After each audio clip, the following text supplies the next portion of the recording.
સુરતના હીરા ઉદ્યોગમાં મંદી છે અને તેના સાઇડ ઇફેક્ટ પણ જોવા મળી રહ્યા। ઉદ્યોગમાં ભારે મંદી વચ્ચે સુરત શહેરના મૈધરપુરા પોલીસ મથકમાં 2 હીરા પેઢી સાથે 91 લાખ રૂપિયાની છેતરપિંડીની ફરિયાદ નોંધાઈ છે। પૂજા ડાયમંડમાંથી 26.49 લાખના હીરા 3 દલાલ લઈ ગયા, જ્યારે શિવમ જ્વેલર્સનો કર્મચારી 65 લાખના હીરા લઈને ફરાર થયા હતા।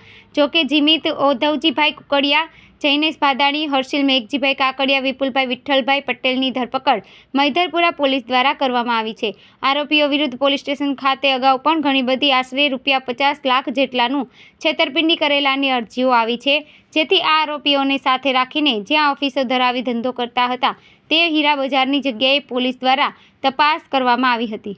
મૈધરપુરા પોલીસ મથકમાં નોંધાયેલી અન્ય ફરિયાદમાં જાણવા મળ્યું છે કે મૈધરપુરા ટોરેન્ટ પાવરની ઓફિસની નજીક આવેલા શિવમ જ્વેલર્સના કર્મચારી લાખો રૂપિયાના હીરા લઈ ફરાર થઈ ગયો છે।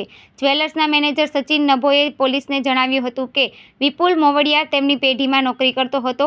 વિપુલનું કામ હીરાનું વજન કરીને જણાવવાનું હતું। 5 ઓગસ્ટના રોજ વિપુલને નેચરલ મિક્સ ક્વોલિટીના હીરાનું વજન કરવા માટે આપવામાં આવ્યું હતું। વિપુલે મેનેજરને જણાવ્યું હતું કે હીરાનું વજન બરાબર છે અને ત્યારબાદ તેને જમા પણ કરાવ્યા હતા અને કાકાનો દીકરો હોસ્પિટલમાં છે કહી રજા લઈને નીકળી ગયો હતો। બીજા દિવસે વિપુલ જ્વેલરી શોપ પર આવ્યો ન હતો। જ્યારે હીરાના પેકેટ ચેક કરવામાં આવ્યા ત્યારે ખબર પડી કે પેકેટ ખાલી છે। તપાસ કરતાં જાણવા મળ્યું કે 65 લાખના હીરા ગાયબ થઈ ગયા છે। વિપુલ વિરુદ્ધ મૈધરપુરા પોલીસ મથકમાં ફરિયાદ નોંધવામાં આવી હતી।